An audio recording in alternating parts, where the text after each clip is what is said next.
Welcome to my channel, The Magic of Java. This is an extract from my first book, The Green Queen from Java.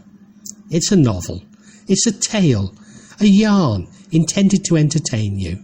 Yes, it does reflect my experience of falling in love with Indonesia, my experience of falling in love with an Indonesian lady, and my increasing awareness of the paranormal and black magic, or some might like to say my descent into madness.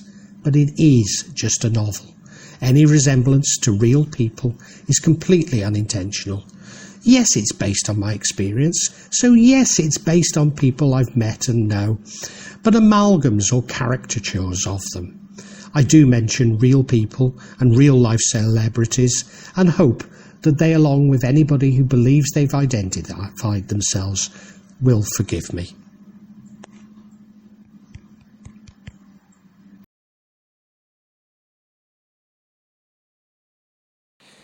In private, Prama somewhat enjoyed his cuckold status, and certainly the money his wife brought into the home.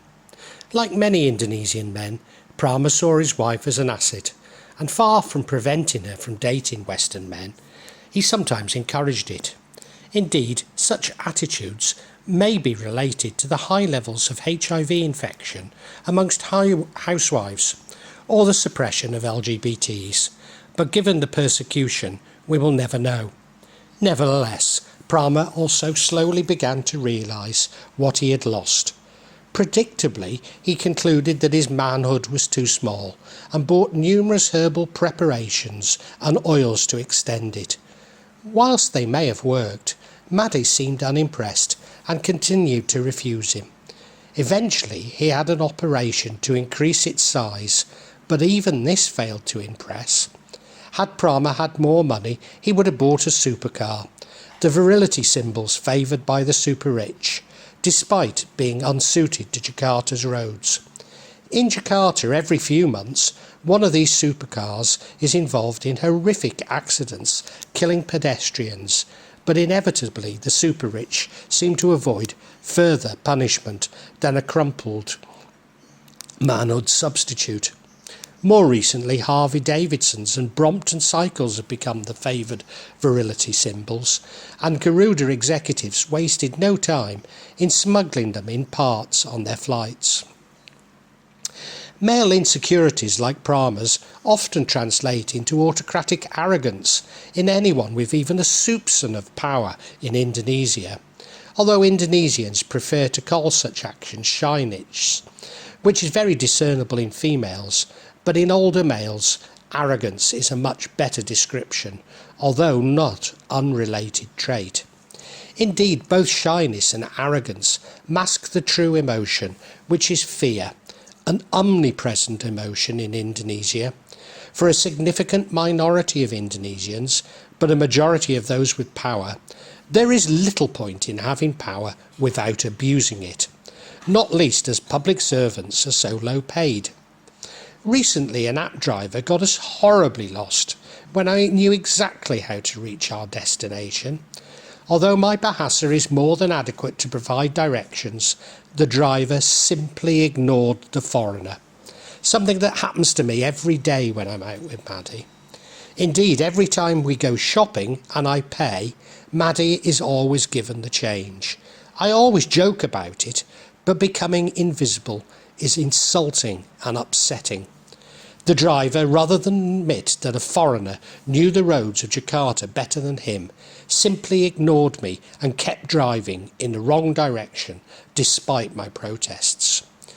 When we finally gave up on this arrogant driver and asked to be taken to a taxi, he proceeded to give the taxi driver the wrong direction.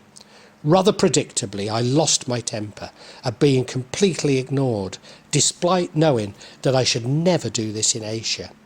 My action confirmed this driver's power and authority over me, causing Maddie to be supremely embarrassed by her emasculated partner.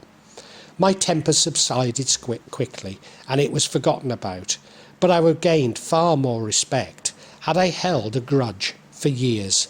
Keeping one's personal sovereignty and self-control is so deeply ingrained in Javanese culture. Maybe because of Indonesia's never walking, pavements, if they exist, are seen as spaces to be appropriated by the private sphere. Homes and businesses will build on them, and ultimately they will claim squatters' rights. At the very least, homeowners will block the path by extending their gardens with plant pots containing shrubs on the pavement. Rather bizarrely, about halfway up Jalan RS Fatmawati, one of Bayung's concrete horses blocks the path. I cannot imagine that this was placed there by Bayung and is simply a misguided marketing policy to sell iron gates at a premium. Even the local government and public utilities have no compulsion about blocking pavements with poles and switch gears, often leaving discarded parts also in the paths. This was especially prevalent at intersections and corners, the most dangerous locations for such installations. For many years, a large drainage pipe blocked the pavement on the other side of Jalan RS Fatmawati. It was only when Jokowi became governor that such issues were even acknowledged as important. But most commonly, pavements are used by warungs and small businesses attempting to earn a living from the crumbs left by the large corporations. When the pavements are free, cars and motorcycles park on them or use them as a shortcut to save a few seconds in Jakarta's traffic. In rural areas, the roadsides are used for drying agricultural products, such as peanuts, clothes and rice straw, partially blocking traffic. Large congregations of people may also block rural roads, such as when paying respect to the newly departed. Cars and motorcycles are parked so haphazardly, they frequently make roads impassable. When a little more care and a few extra seconds walk, and the vehicles could have been parked to avoid such disruption. Whilst roads are actually closed when marquees are placed over them to house guests and dangdut stages at rural weddings. Strangely, in rural areas one finds no entry signs and one-way streets completely ignored. Although in fairness, such restrictions appear to have no logic, except for a village to claim the cosmopolitan cachet of a one-way street. Even though, let's face it, planners in the West are hardly immune from such expressions of grandeur. Just drive along Wilmslow/Oxford Road in Manchester, named by planners a corridor, also reflection their obsession with aggrandisement, to appreciate the complete turmoil, confusion and indeed danger we allow local government officers to create in the name of public safety.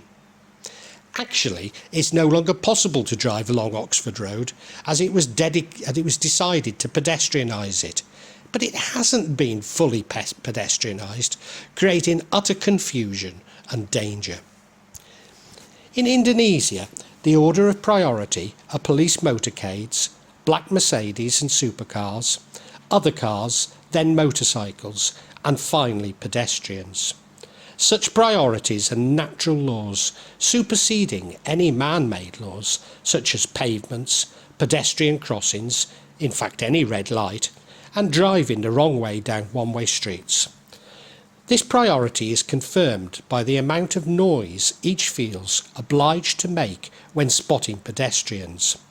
The sounding of a siren or horn being an affirmation of the obvious power and superiority which comes from being able to afford a vehicle, and one with the added feature of a working horn.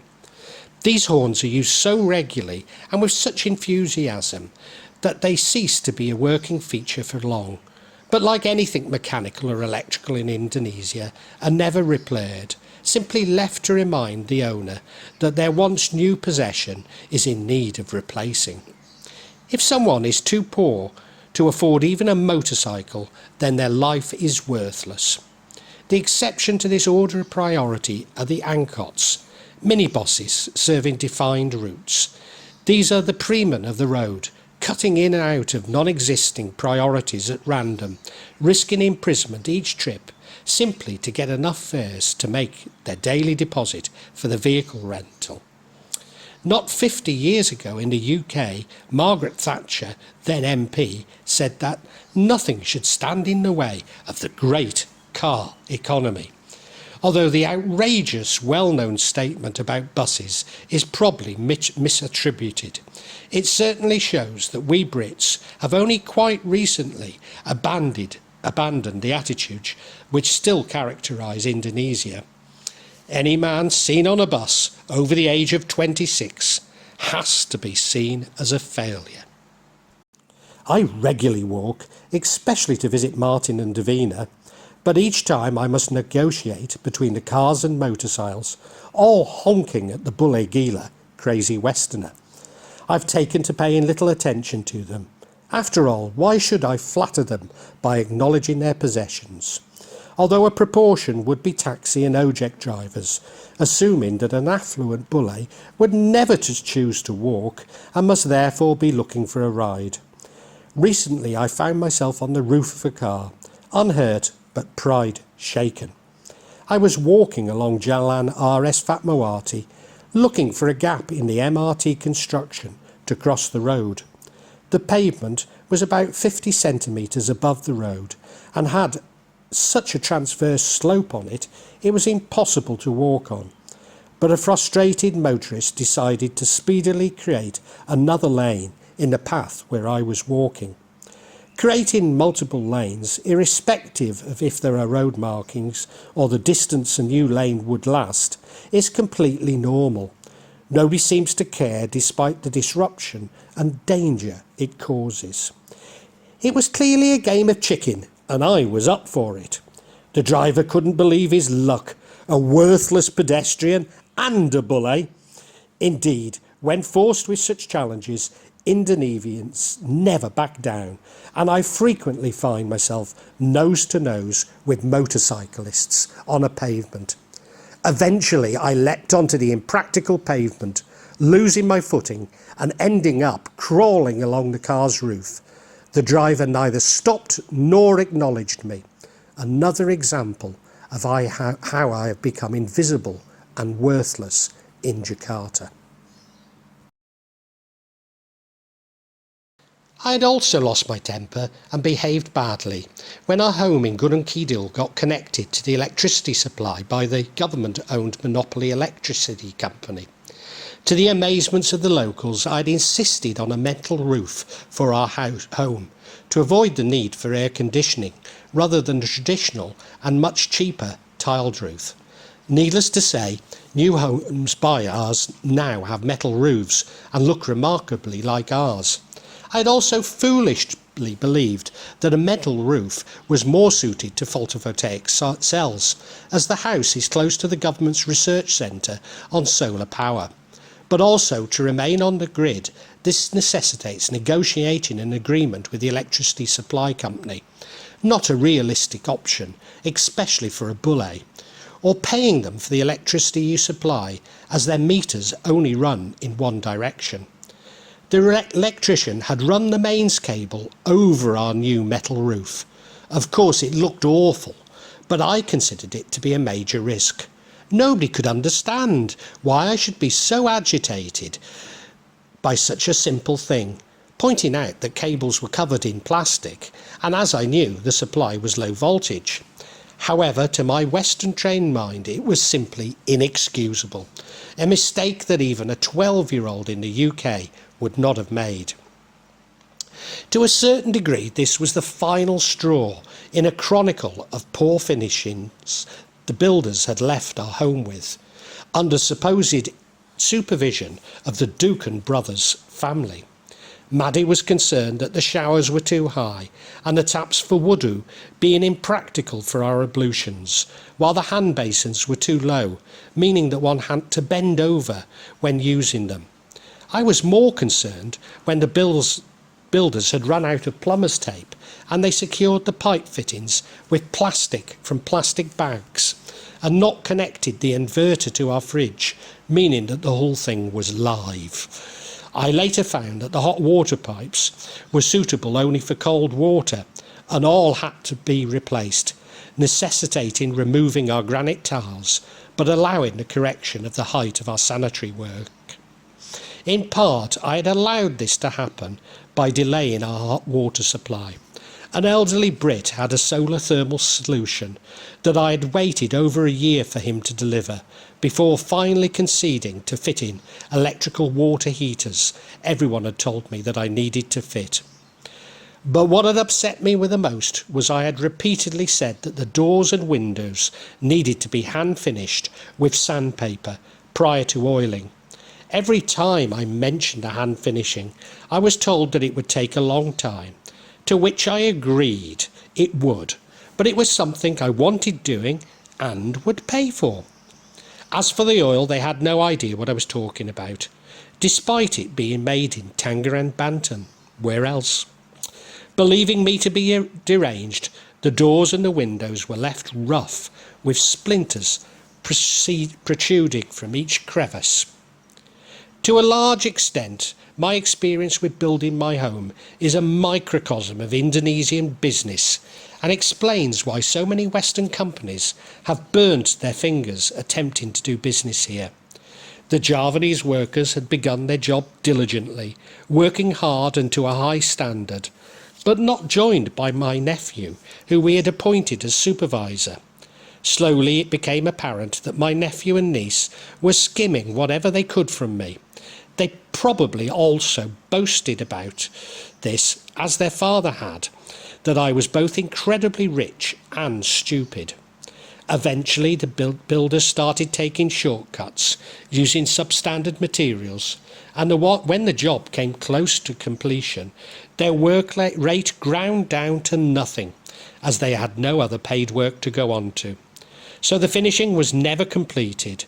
The most glaring omission was that our outside bathroom never got painted. Finally, it was as though they were begging me to sack them.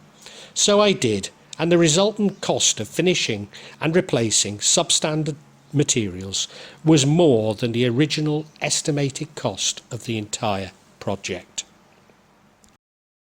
Readers may be mildly amused by Prama's insecurities, but not when they are superimposed onto a nation. It creates a volatile environment. Although I do not wish to suggest that such insecurities are exclusive to Indonesia, nor indeed that they are unknown in the West. Indonesia is a young country in democracy. The Dutch did not leave the sort of bequest that the British had in some parts of their colonies, and the exact opposite of the French legacy. So it was impossible to gradually evolve from the Dutch constitution and legal code.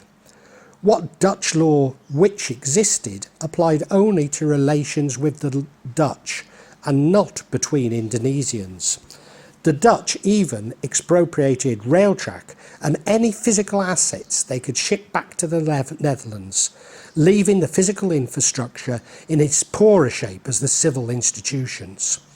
In fairness to the Dutch, much of how they administered the East Indies was similar to British India, but their commitment to hegemony was weaker. So rather than being trained in law at Oxford, princes were left to develop within their own indigenous cultures. Nor indeed was there a policy of Macaulayism. Furthermore, there was only a limited relaxation of the apartheid-like caste system, and there was no cultural love affair as occurred under Warren Hastings in Indonesia. So politicians and judges have to courageously develop the structures and frameworks for the country to function. Often this leads to a proliferation of contradictory laws and policies, implemented selectively by various authorities charged with applying them. The more cynical reader will point out that the Dutch left Indonesia some 70 years ago, and much of the profits came from agriculture crops, which are presumably renewable. Furthermore, in leaving a limited legacy, Indonesia has a blank piece of paper.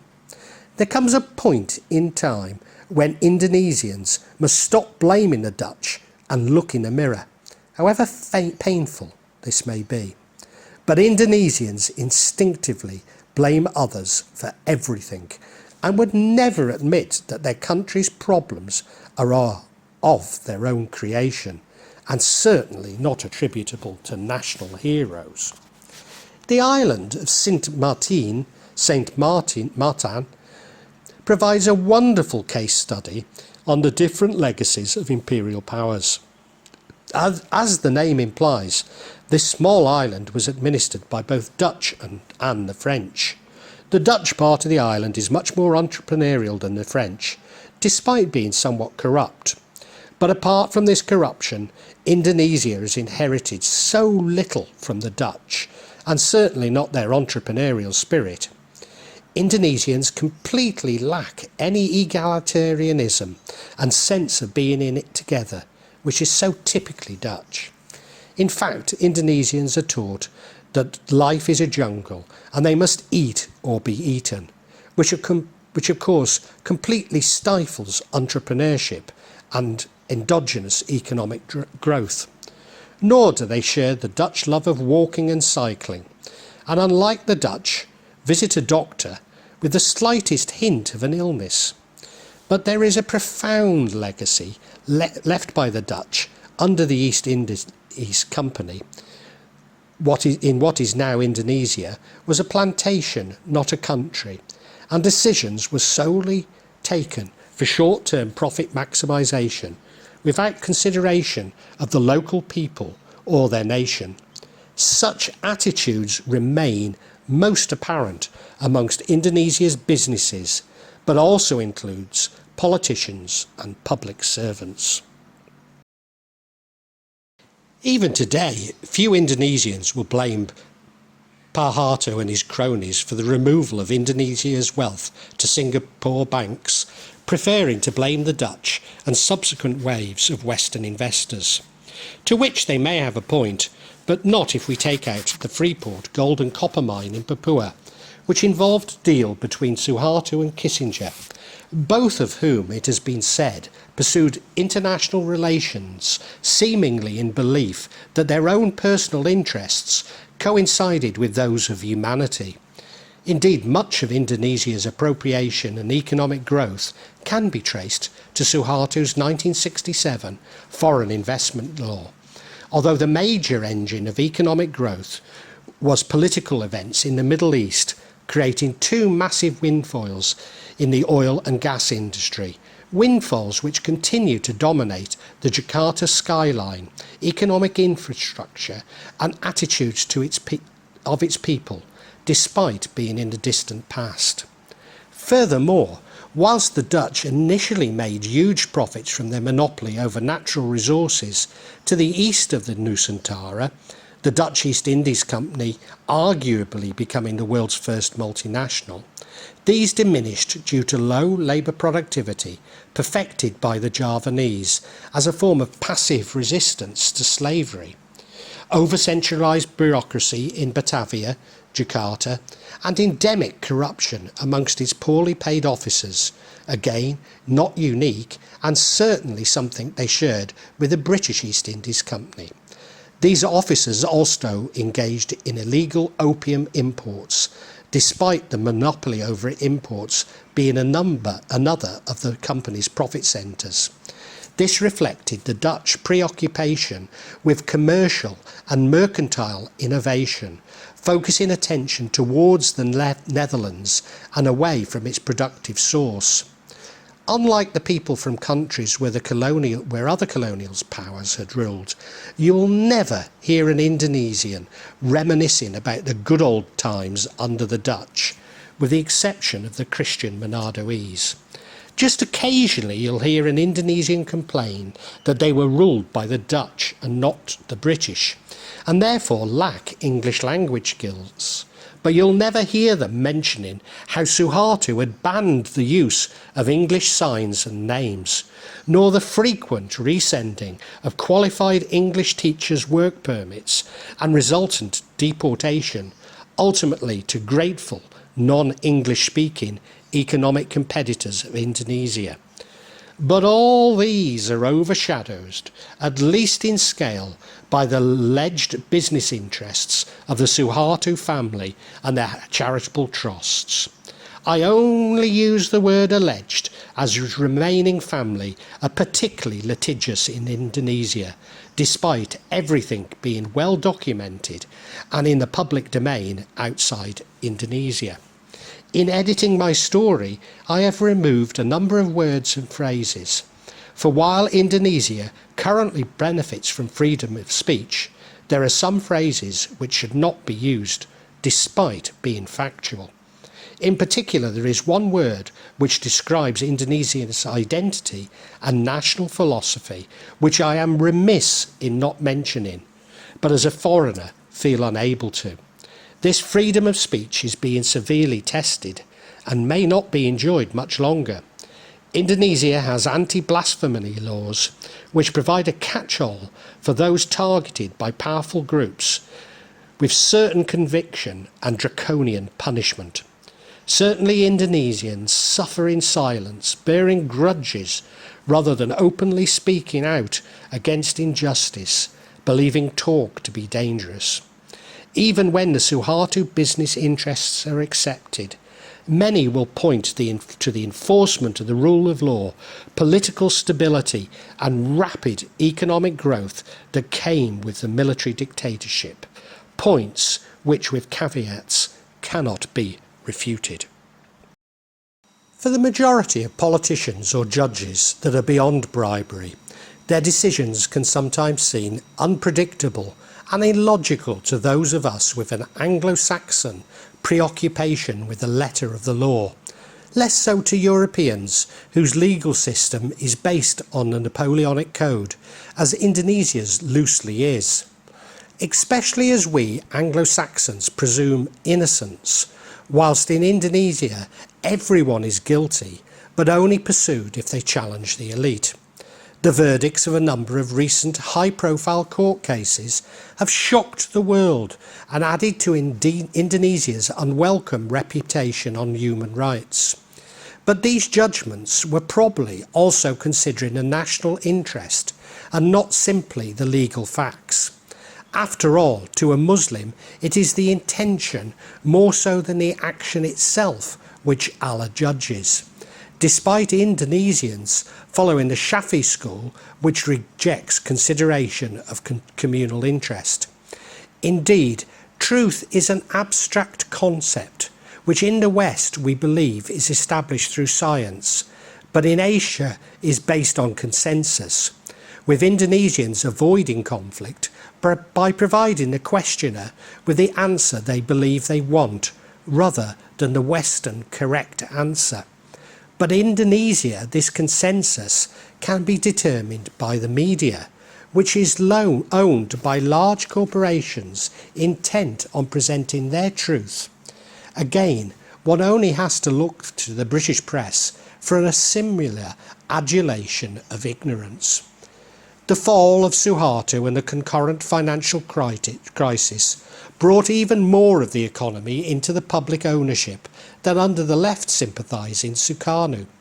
The main problem being that loans, including from donor organisations, were ultimately US dollar denominated, which the rupiah collapsed against. The loans becoming impossible to service, including those Enoch had taken out to buy a bank. So private, unsustainable debt became public debt, hampering economic growth for years, giving Indonesian companies a low credit rating and necessitating further loans from the IMF.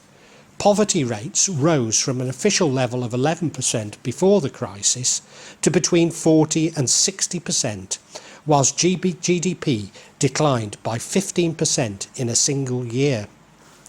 There is nothing unique in this crisis.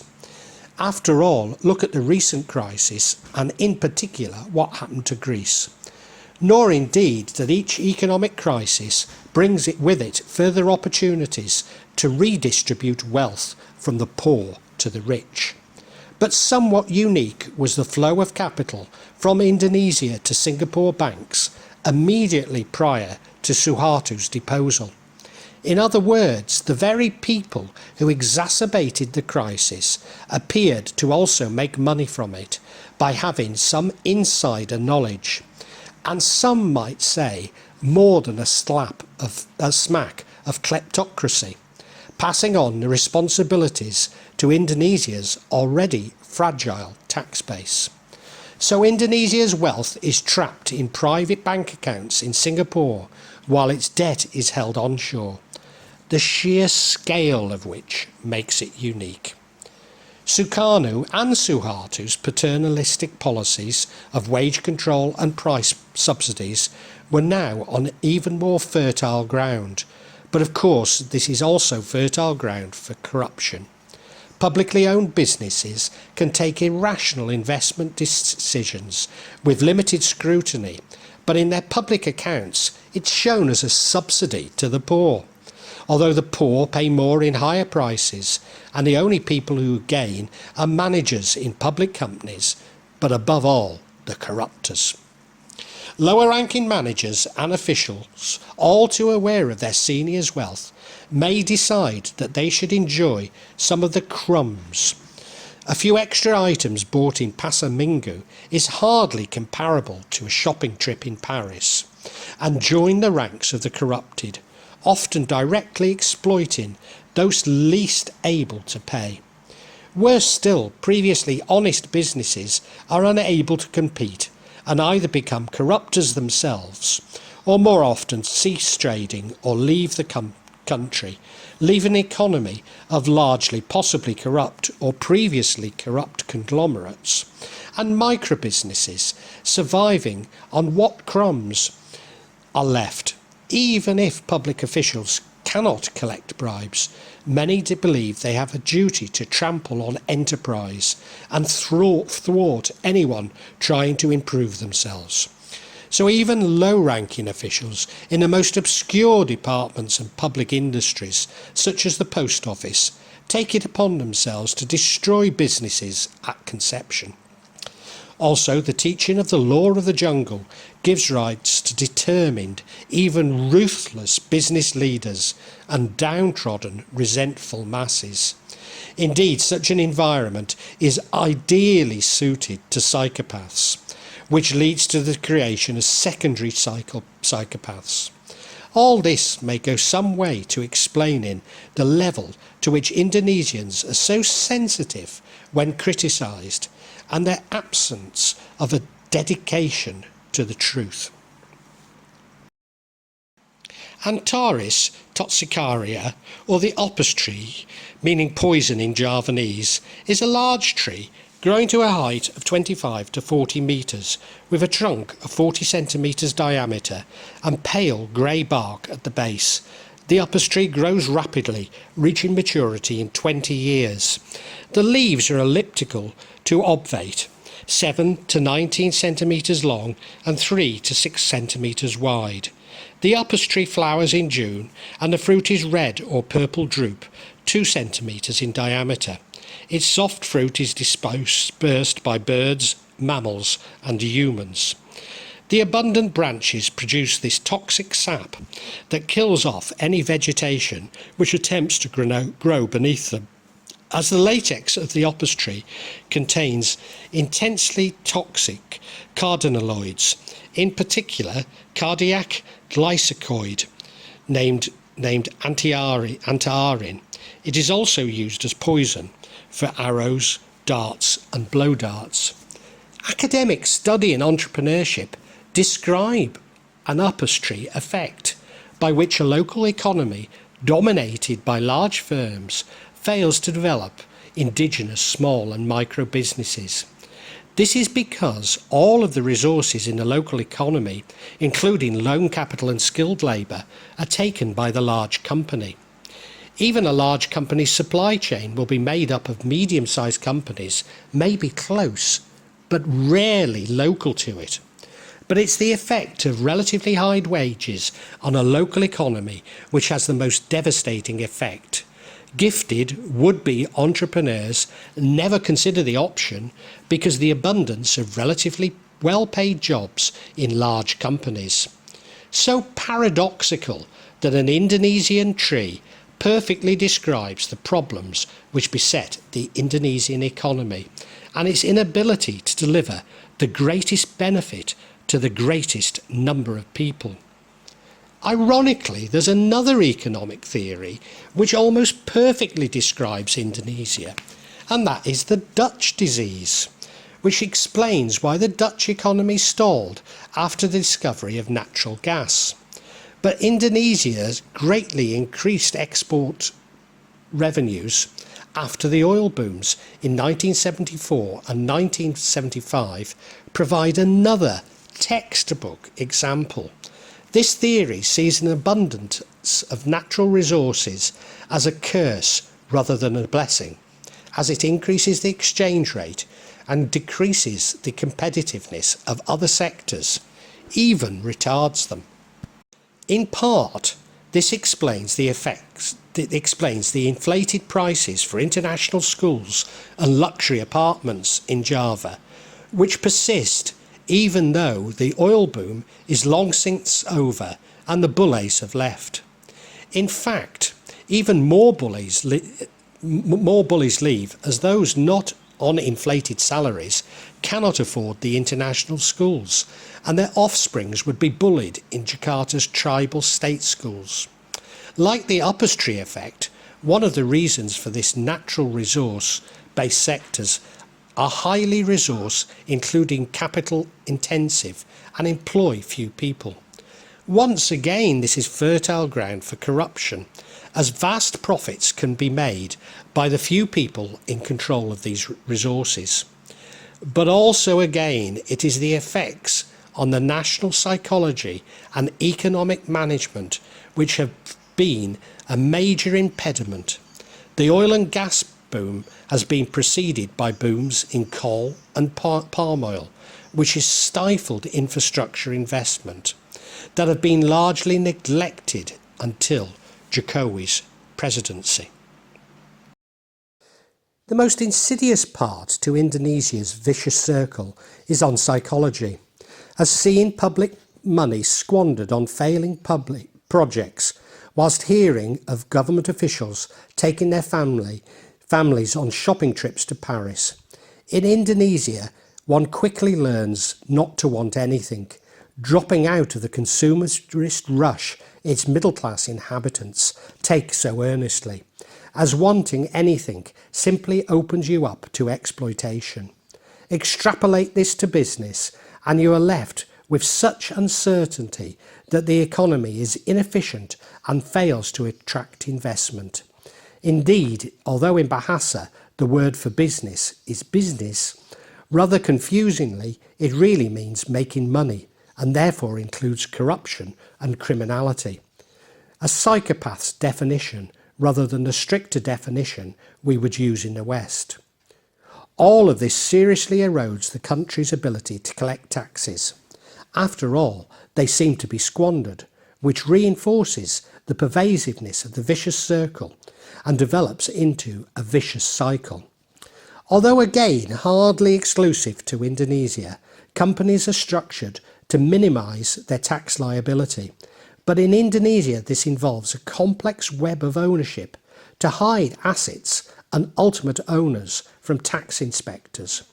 Most Indonesians see business as convincing somebody to give you a loan, to loan you some money. There is never any intention to repay the loan, nor indeed any loan, as most loans were never repaid after the Asian financial crisis. So even the largest companies are built on debt, too large for anyone to question their ability to service it. But for the non-repayment of loans to be a cultural phenomenon, there must be a class system which encourages some to think that they are above others. So a politician is above his chukong, the middle class above traders, and all are above foreigners. Of course, such practices only further distance Indonesian from Western companies and investors, leading to further recriminations from both sides. Despite recent efforts to eradicate corruption, the corrosive effects go right to the top. Some governments' decisions seem to be leaked even before their decisions. Such insider knowledge enables the corruptor to launch a further series of corruptions to ensure that they or their associates pick up the resulting contracts. Just as I have concluded that it is better not to want anything Indonesia, its presidents should conclude the same. Although imposing such inertia on a country seems impractical, it is exactly the same result of contracts being inadequately delivered by corrupt officials unable to scrutinise them. The UK and some European countries have scored something of an own goal in Indonesia, as their tightly defined bribery legislation defines daily living in Indonesia illegal. Whilst I'm unlikely to be arrested and transported to strange ways, it does mean that only companies with large legal departments can rest in their beds.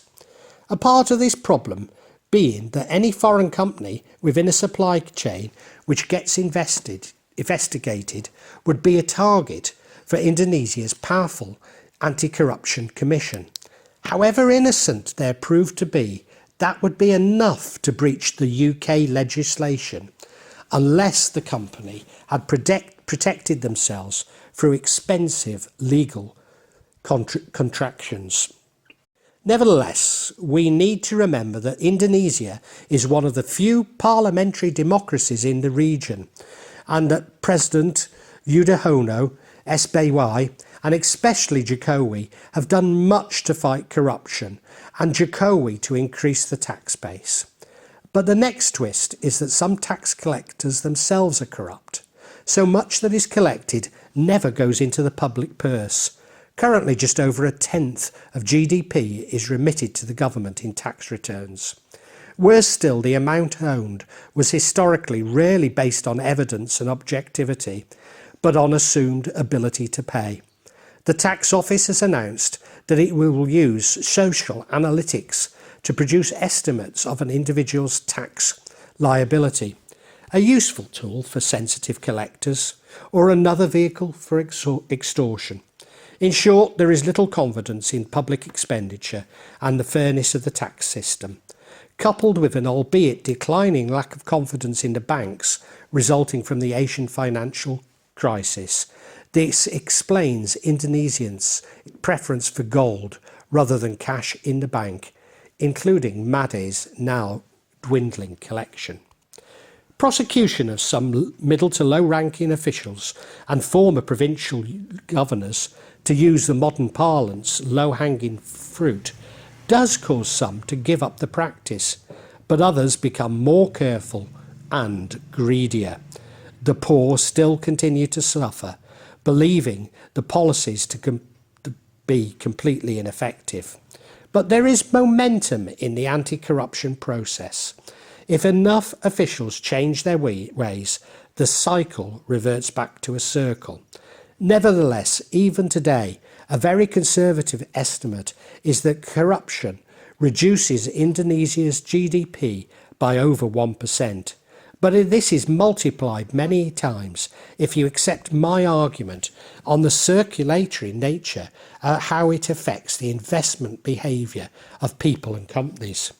Maybe this is the reason why some 3 years after writing this, Indonesian politicians are attempting to neuter the Anti-Corruption Commission.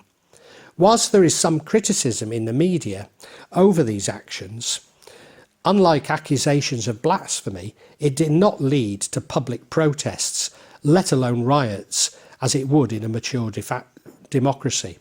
In fact, there were some riots in favour of restricting the activity of the Anti-Corruption Commission.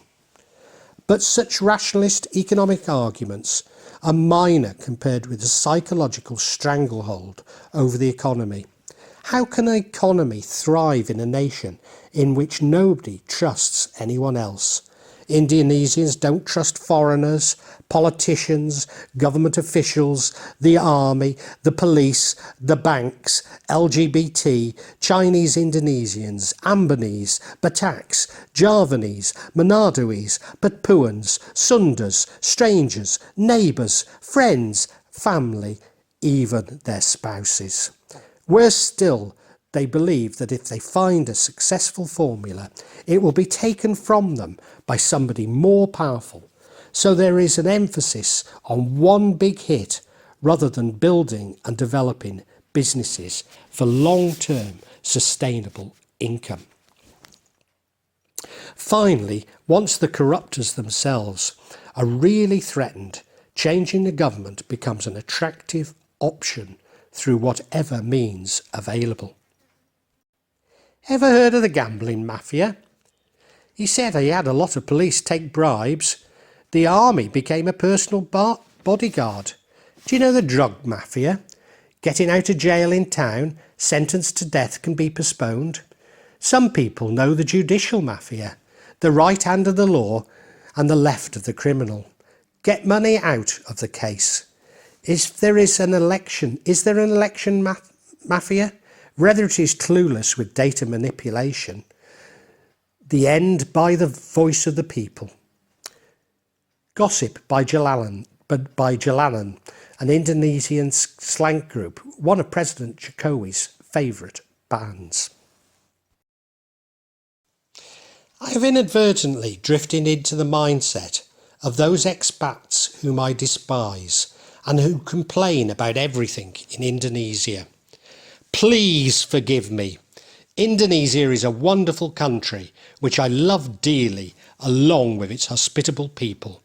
I am simply expressing the challenges I face in adjusting to my life here and an observation as a critical admirer. Just as a British person would be hurt if an Indonesian made such comments about the UK, so will my Indonesian family and friends be of my tirade, although Indonesians are much more secure and will be even more hurt.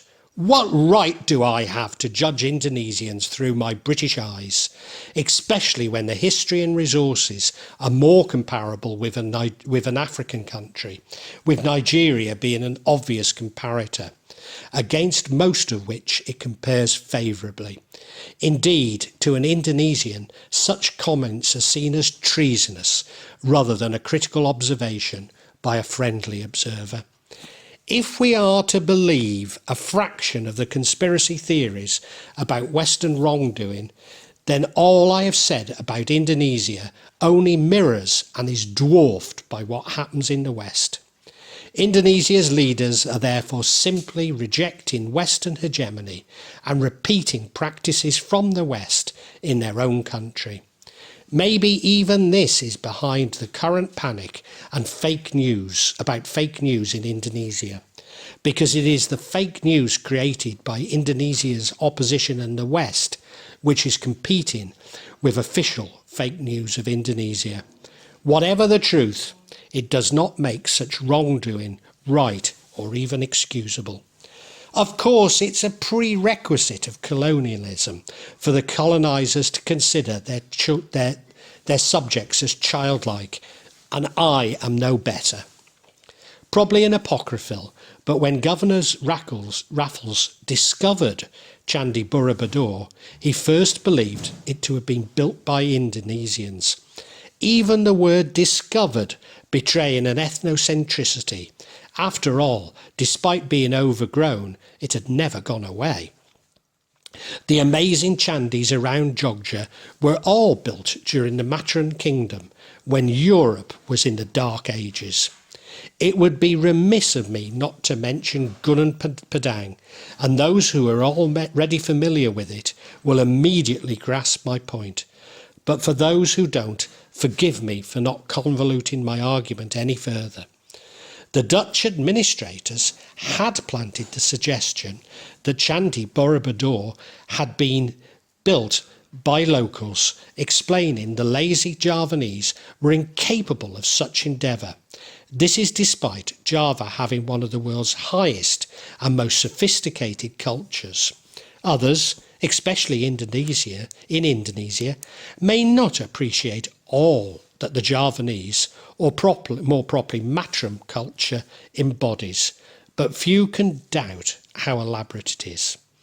Although the Dutch introduction of opium, brought from British India, may have played a part in the erroneous image of Javanese lethargy. To his credit, Governor Raffles attempted to ban the opium trade, but was overruled by the British East Indies Company. Still facing rejection, there was only one thing left for the Javanese Prama to do. He visited a Dukun, who provided him with flowers and oils to place under Maddy's bed. Despite Prama's denials, Maddy knew at once he had put potions in her room, but Maddy could locate them immediately and simply threw away his nonsensical detritus. But Prama kept trying and she kept finding them. Maddy had no idea how she could do this. She just could. She always knew, and Prama, once a tyrant, now seemed inadequate and pathetic. Prama went to see many Dukun, but Maddy always knew. Despite his denials, Prama often involuntarily told Maddy when pressed. Maddy tells of during one denial, Prama said that she was possessed by many ghosts, as the Dukun had told him.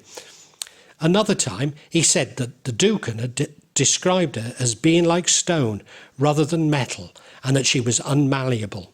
Apparently, this had come from ex-President Suharto's own Dukun at his former palace in Bogor, on the road to Punchak. Prama had often used a local Dukun, who one day blamed Maddy for Prama's stroke. Maddy had visited him as he wanted to take Prama away to some auspicious place to cure him. Maddy said that she would only pay for the trip if the Dukun could show that he had power over her, overcoming her suggesti.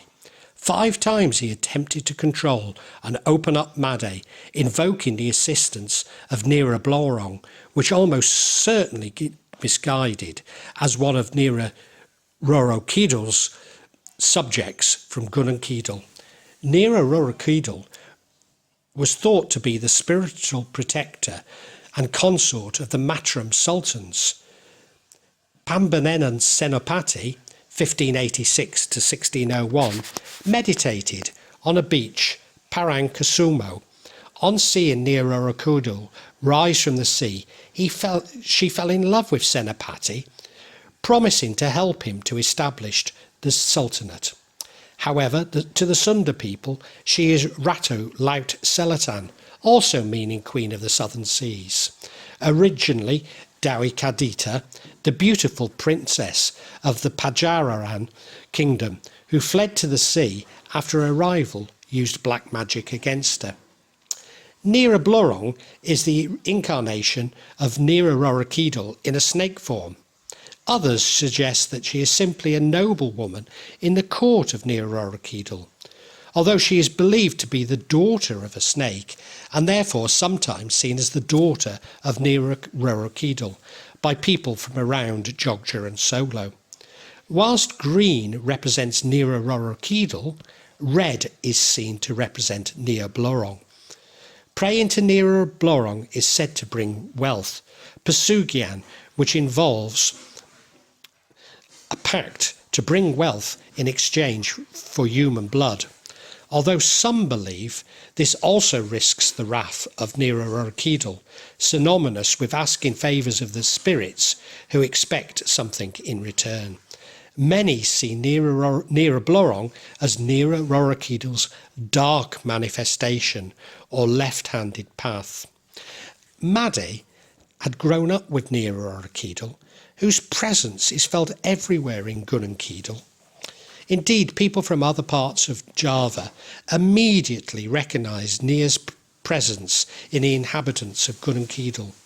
Maybe it is this recognition that elevated Maddy to that of the Cratton Priory in FTs. Many people in Gununkeedle face east to pray via, and possibly to, Nera Rorokidal, rather than west to Mecca. Also, on one night every year, Satusuro, the whole Desa prays to Nera Rorokidal, as without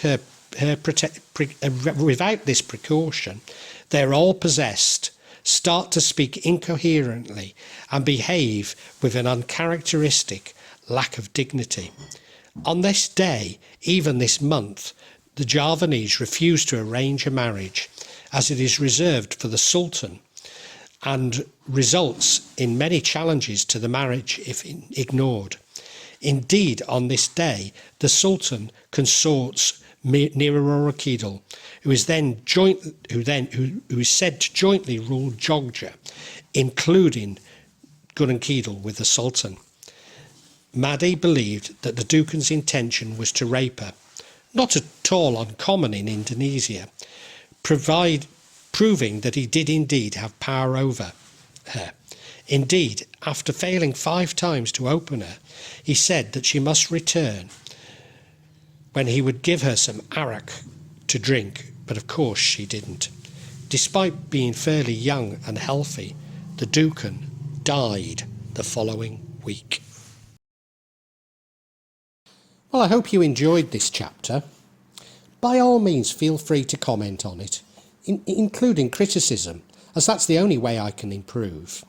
Now, I really do hate it when channels keep badgering you to subscribe for them, but I suppose it does tell you when I'm going to post new chapters. I'm aiming to do this every week to 10 days, so it might be a good idea to subscribe if you want to. But thank you again for listening.